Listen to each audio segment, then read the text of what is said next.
those that did the right thing, to save their community, to keep their grandparents safe, for all of those who were coerced to get the jab, who have been left to fend on their own with no help after being vaccine injured. I stand here to tell their stories so their voices can be heard, so that no more damage can be done, as informed consent was never properly given. And hopefully from reading these stories you will think twice about getting another inoculation. It doesn't pick up her voice at all. I don't. It's all the way up. It's not picking up her voice somehow. I don't suppose you could read. You already got 2 phones in your hand, I know. Testing. So you get this. Okay, so. Oh, that's. Oh, of course. I told Alex that. I should have known. Are we gonna start over? No. Oh. Just keep rolling. Software edits it. Software edits it. It's all real. Yeah, there we go. Iris DeBoer, There we go. age 44, Pfizer, second dose, spasm, brain damage, and nerve damage.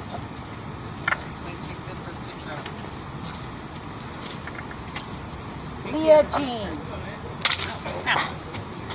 age 31, Pfizer, first dose, chronic debilitating facial and eye pain that never leaves, hot, carotidynia, visual snow syndrome, visual vision loss, chronic migraine, swelling, recurrent allergic reaction.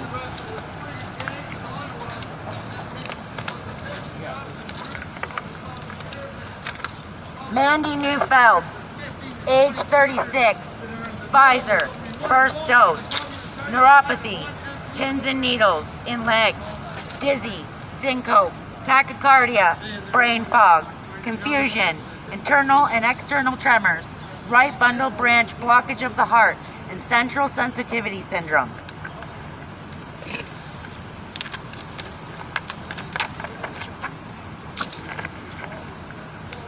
Michelle Eller, age 45, Pfizer, first dose, chronic fatigue, headaches, muscle weakness, brain fog, among so much more.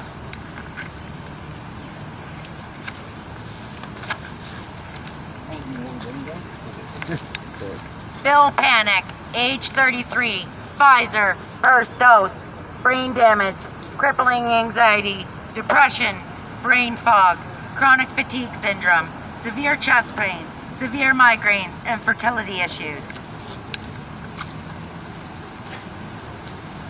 Nikki Ann Holland, age 38, Moderna, second dose, intubation, respiratory failure, systemic inflammatory response syndrome, gastroenterosis, neurogenic bladder, blood clots, weakness, spasms, neurological defect, intubated 5 times and has a feeding tube. Ethan Brannigan, age 62, AstraZeneca, first dose, unexplained bruising, severe headaches, vision loss, loss of speech, refractory, NDPH, new daily persistent headache, permanent pins and needles in legs and abdomen, and severe confusion. Lisa Ecox, age 43, Pfizer, second dose, severe pain in neck and arm, facial paralysis, reenacted Bell's palsy, extreme sensitivity to sound, severe migraines that leave her bedbound for months. Paula Dorian, age 47, Moderna, third dose, degenerative disc disease, severe migraines, tremors, chest pain, brain fog, loss of menstrual cycle, and extreme fatigue. Carrie Goddard, age 51, Moderna, second dose, permanent neurological damage, autoimmune disease flares, D-dimer positive, tendinitis, menstrual cycle issues, and unbearable pain. Susanna Newell, age 50, Pfizer, second dose, small fiber neuropathy, autoimmune disease, vasculitis, brain fog, and joint and spine pain. Catherine Rose, age 49, Pfizer, first dose. Tachycardia, vertigo, vision loss, loss of mobility, neuropathy, brain fog, confusion, and vitamin deficiencies. Charlotte Cretin, age 43, AstraZeneca, POTS, postural hypertension, second-degree heart block, ventricular arrhythmias, small fiber neuropathy, nerve pain, encephalitis, confusion, and chronic fatigue syndrome. Colleen Brands, age 55, Pfizer, first dose, neuropathy with numbness in leg and foot drop, shock-like pain throughout her body, pericarditis, migraines with severe head pressure, and extreme fatigue. Diane Spalding, age 57, AstraZeneca, first dose, bleeding under the skin, shocks in her head, intense brain fog, dizziness, tremors, internal vibrations in her chest, and extreme fatigue. Cindy Young, age 48, Moderna, first dose, neurological disorder, involuntary body tics and convulsions. Jasmine Cormeau, age 17, Pfizer, first dose. Second dose. Lost use of her left leg and is now confined to a wheelchair. Suffers from tremors, severe brain fog, and neuropathy. Kelly Lynn, age 37, Moderna, second dose. Multi-organ dysfunction leading into failure caused by central nervous system disconnect due to damage in her brain.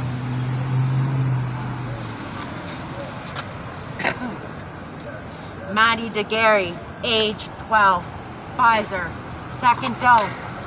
Unable to walk and is now confined to a wheelchair. Unable to eat and has a feeding tube. Constant severe pain, vision problems, tinnitus, allergic reactions, lack of neck control, persistent nausea and dizziness, and extreme fatigue. Rebecca Quinnell, age 39, Pfizer, first dose. Heart palpitations, severe skin infection, autoimmune disease, menstrual cycle irregularities. Stacy Dunford, age 36, Moderna, second dose. Epilepsy, severe migraines, tremors, brain fog, chronic fatigue syndrome. Megan Leapington, age 35, Pfizer, second dose. Visual snow syndrome, tremors, severe migraines, light sound sensitivity, brain fog, memory loss, hearing loss, neurological issues, nausea and vomiting, seizures, rosacea, eczema, and hair loss. Christine Hopkins, age 45, AstraZeneca, first dose. Light, sound, touch sensitivity, brain fog and memory loss, thrombolytitis, blood pooling, disrupted menstrual cycle, severe pain, osteoarthritis, L4, L5, autoimmune, sciatica, heat intolerant to water, hives, skin rashes, chondrocytitis, dizziness, shoulder limitation, fatigue, abdominal pain, gastroparesis, loss of appetite for 7 months, and pins and needles.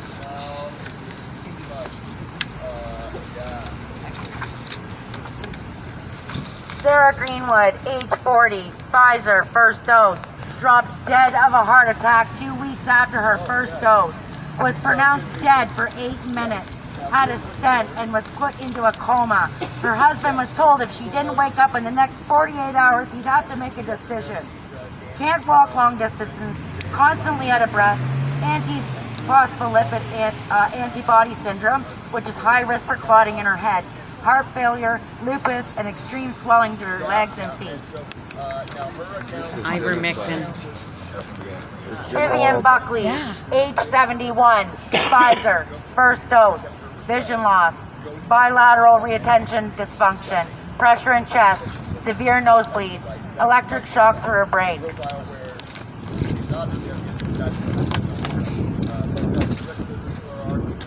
Brittany Galvin, age 35, Moderna, second dose, vaccine-induced Guillain-Barré syndrome, neuropathic POTS, gastroparesis, memory loss, pericarditis, and so much more.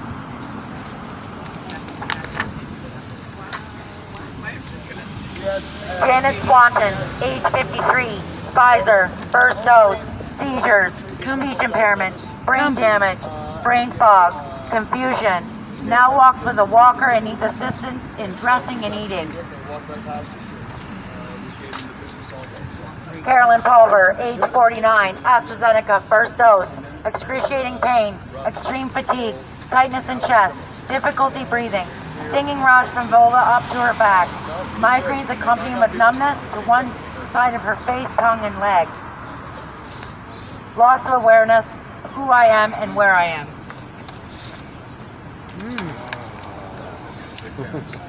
Brianne Dressen, AstraZeneca, first dose, tingling in arm, double vision, brain fog, hair loss, night sweats, kidney infection, dizzy, neuropathy, seizures, heart palpitations, small vein thrombosis, and tinnitus. Okay.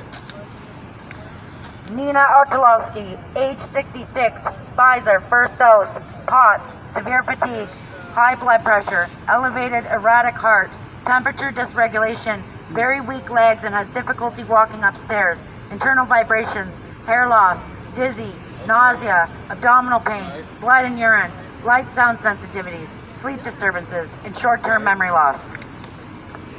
Right. Yeah.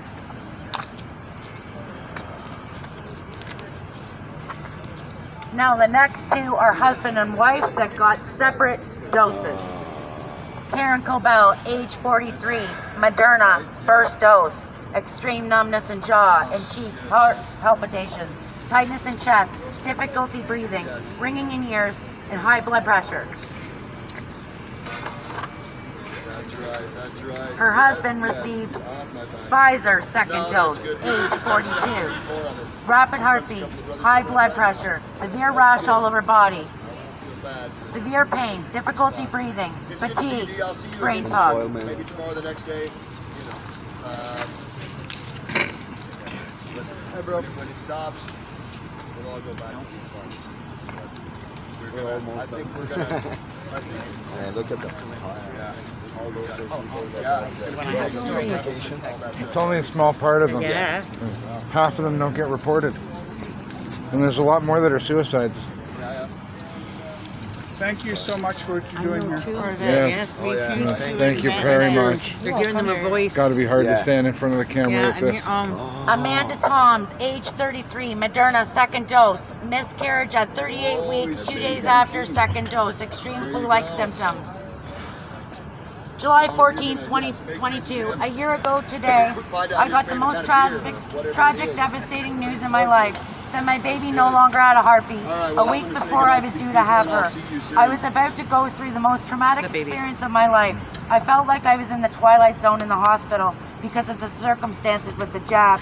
I'm still searching for justice and answers when it comes to the jab injury. I delivered her on July 15th and had to go through the experience of saying goodbye. It's the biggest test in my recovery. I knew I could have done one or two things: went right back off the deep end, or fight even harder for my sobriety and my life. I knew she wouldn't want to see me fail, and I chose to take the high road and continue building up my life because I know that's what she wanted. I haven't been able to accept her death. I don't know if I ever will be able to come to terms with what happened. Rest in peace, baby Brooklyn. Rest in peace. Amen, baby girl. Many babies. And they're wondering why we're getting. Colin Snyder, us to shut up. age Of course, they're telling 49, us to shut up. Pfizer second dose. The story is told by his wife. I found Colin in the basement living room. He was on his knees between the couch and coffee table, forehead on the floor, both hands at his temples, like he was gripping his head. When I first saw him, I thought he was alive and in that position because he had a bad headache. I kept saying, "Colin, Colin," but he would not answer. I shook him on his back and he felt hard.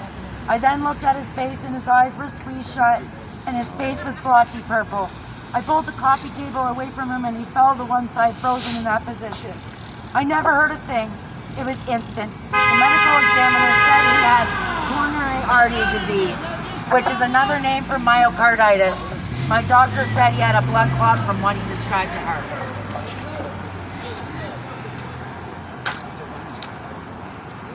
So we're here and she's reading vaccine injury stories. So this is the last story I say for last because this is my daughter.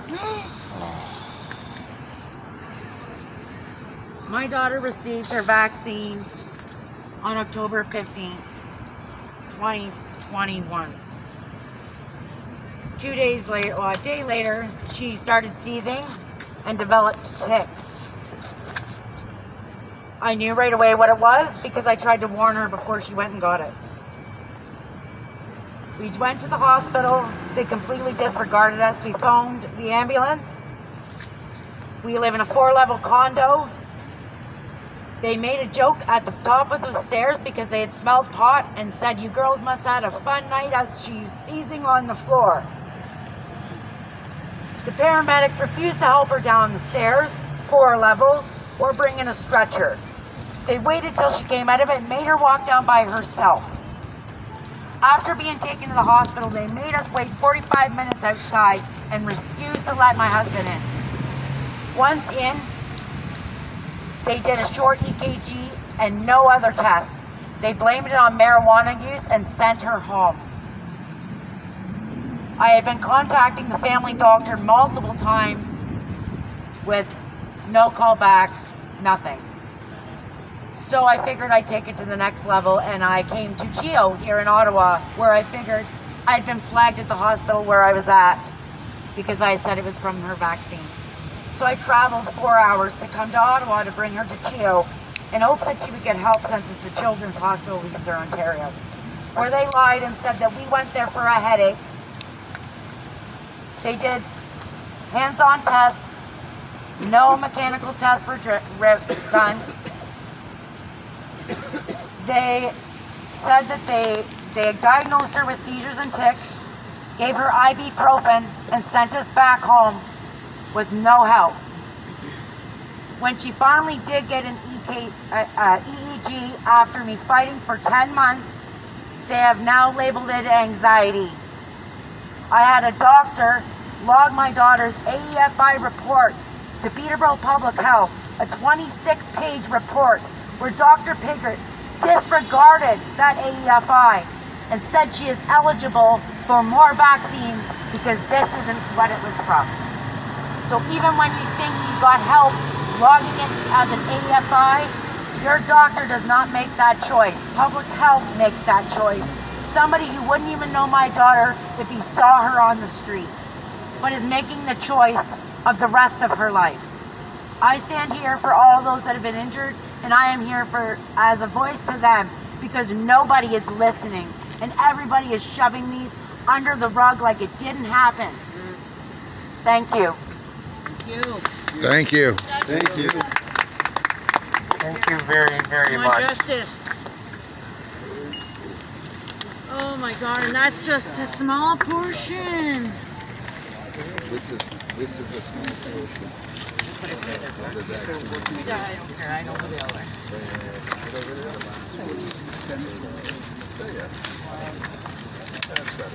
Are most of these people from your area? From all over Ontario, or yeah? Because your mom and my mom had heart attack after the second dose. Okay, my grandchildren, their grandfather died 2 weeks after his first vaccination of Moderna, and he was singing at Sore Lakes, and he went to work and he just dropped at work and died.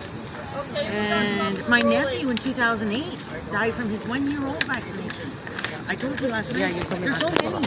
There's so many. And the old people right now, they're just, imagine what all these symptoms, they're having these symptoms, these people. But they just keep them in the bed anyways. You know what? I want to say one thing. Thank you. Yes. I take my hat off to her. Yes. She's done the work. Yes. This is a Canadian Thank that's you. fighting for Canada. Yes, thank you. She holds the burden of everybody that's got hurt over the vaccine. And she's standing here together to show that's a Canadian. That's a working Canadian for our country. And I thank you for that. We Give them also a have a voice. binder full of And they just keep voicemails that I've walking. They don't received take that. on stories. Actually, I can probably read some of these emails. Oh, sorry, it's okay. I just grabbed your butt. I didn't mean it. Oh, I'm sorry, I laughed too. Oh my God. I promised them I wouldn't awkward. mention names, but I can read It's the just story. awful. Even the grandpa's up there, some grandchildren. His sister died right on for 2, her liver. We do They said, what well, we say we're going to do. You know, We don't talk the talk, we walk the walk, we do the work. We show up. their daughter's the pot. Our They blame it on freedom. the pot. I got it They on blame it email. on alcohol. My mom too. I'm not going to say names She's because not- I haven't my mom not gotten their drinking. consent to say No, names. she would drink. With all due respect, and yet with great insistence, I implore you to do what you know in your heart is right for you and your family and all Canadians. To initiate lawful proceedings immediately. To have Justin Trudeau removed from the position of Prime Minister for multiple crimes, and the Liberal Party deplatformed for times it takes to weed out and charge all the members complicit in the crimes of their leader. Justin Trudeau is a painful stain on this country and an embarrassment to all Canadians who love our common threads and constitutional rights and freedoms. Trudeau is not a Canadian Prime Minister, but rather a puppet of the WEF mandates, as his Nazi-born second-in-command. Through one illegal and immoral event after another, Trudeau is systematically collapsing this once promising nation, and a chief reason many Canadians are oblivious to the extent of the damage he wreaks is because, as he proudly publicly announced, he was bribed mainstream media to the tune of hundreds of millions of dollars to say the right thing.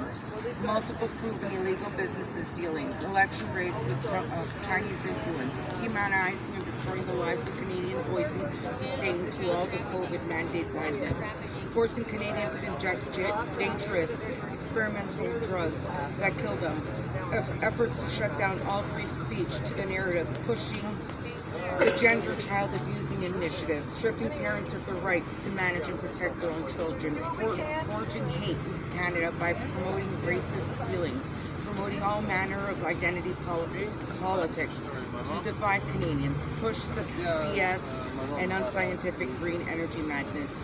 That, among other things, is destroying the substantial of our energy and transportation sectors and collapsing our economy and millions of jobs coast to coast, driving the national debt to unprecedented heights, firing perceived leaders for standing against his illegal activities, destroying Canadian culture wherever he can by gaining acts of division such as lying and residential school deaths to erase Canada Day in fabricated shame, pushing policies to decriminalize our Caucasian and Asian Canadians, and not to forget pushing assisted suicide on Canadians, including minors, with the MAID. Please do the job you need to do to protect not the WEF, not George Soros or Bill Gates, not the central banking cartel, not the murderous pharmaceutical cartels, not the corrupt King of England, nor any sovereign, foreign or otherwise, but rather real fresh blood Canadians trying and ever failing now to live healthy, productive and happy lives. Do the right thing, and if considered not doing the right thing, please look your family and friends in the eyes and explain why you are helping ruin theirs in all our lives. Yeah. Thank you. That's great. Thank you for that. Saying words, saying feeling. You probably have mine in there too. There's another story. October 22nd, 2021 was the day I went for my first shot. Work was pretty much making it, so we had no choice. I had concerns around it all, as I did much research, but I live alone and having to pay the money to be swabbed 3 times a week would be a burden on myself as well. I recall having a huge argument with my dad about why I didn't want it, and I left his place. I then made a choice and drove to the site and made the biggest regret of my life. I remember talking to my kids on the phone for comfort and for some strength. Regardless of my decision, they supported me, as it was a choice between losing my job and everything I had worked hard for, or doing something I was not comfortable with. I was sick to my stomach the whole entire time, but continued to talk to myself about how, well, there are some people, many people that have taken it and they're perfectly fine. So that nagging soul inside my body saying different. Well, I did it and left feeling completely defeated. All of this for work that is about the health and well-being of human life. I sat in my car in tears for probably about 10 minutes and then made my way home. So in minutes it took to get to the main street lights, I began feeling offense. I could taste metal. It was the very moment I felt fear. I got home minutes later, and within a few hours, I was so sick. It was terrible. But as they kindly stated, you will feel some discomfort, nausea, headaches, sore arm. You know, the usual stuff, so I let it be. By morning, I was extremely sick and felt like death. Many missed days of work.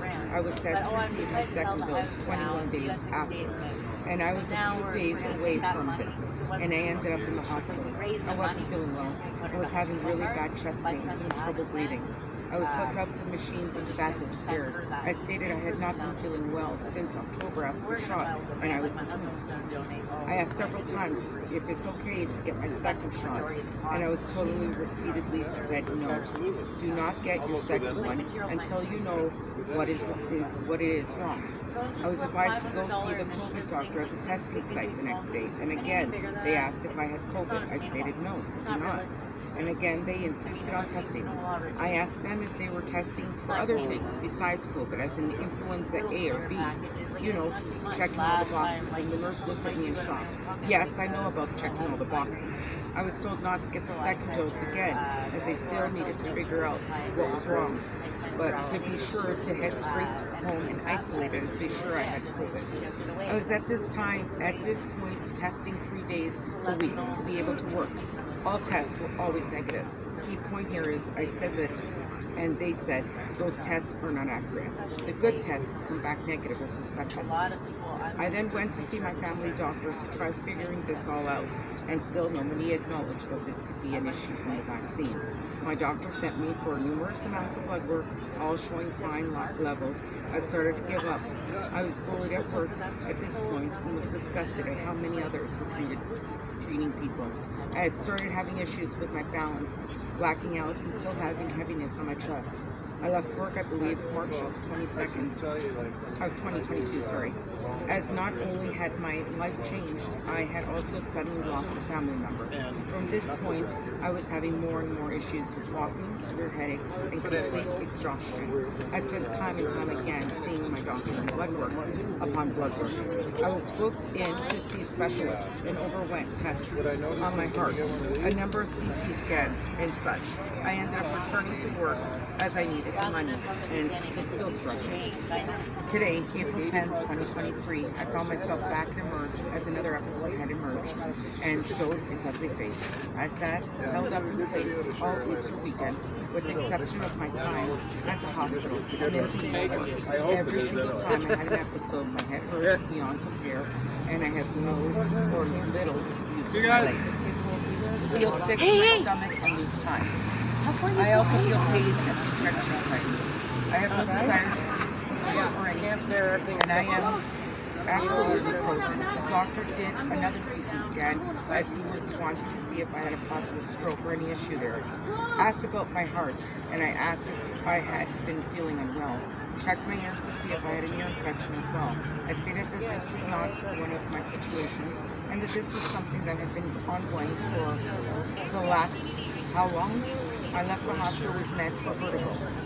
I'm almost 3 days into it, and even with the meds, I'm not back to normal. How this has affected me. I feel alone, I feel crazy, I feel like I'm overreacting, I feel scared. So much of my life has changed in the last couple of years, and I fight that inner battle daily, holding a smile when I can, but hiding so much inside. I've been judged, criticized so much, I lost count. I lost relationships, family, friends. I'm grateful that I have also met some pretty amazing people, that I have found some strength, new strength I didn't think I had, and a new understanding of who people really truly are on the inside. I lost moments with having episodes, not knowing that what was happening. I've been told that it's everything else except the reality of it. I explained many times that all of this has started since I took the very first shot and get nothing in response. I've heard, oh yes, there are many different reactions to all vaccines, but no, not this time, or this one. Why not? Why is this one any different? I hope and I pray that this resolves for us behave. I know that there are others out there who have things way worse, or have even lost their lives. For that I feel so much sadness. All I hope now is that it will get better, and as my heart expresses, I have found forgiveness, because without that, I have nothing else. Just say I'm sorry about my actions. Thank you for speaking. Lots of stories, wonderful. I'll try and bring out some more.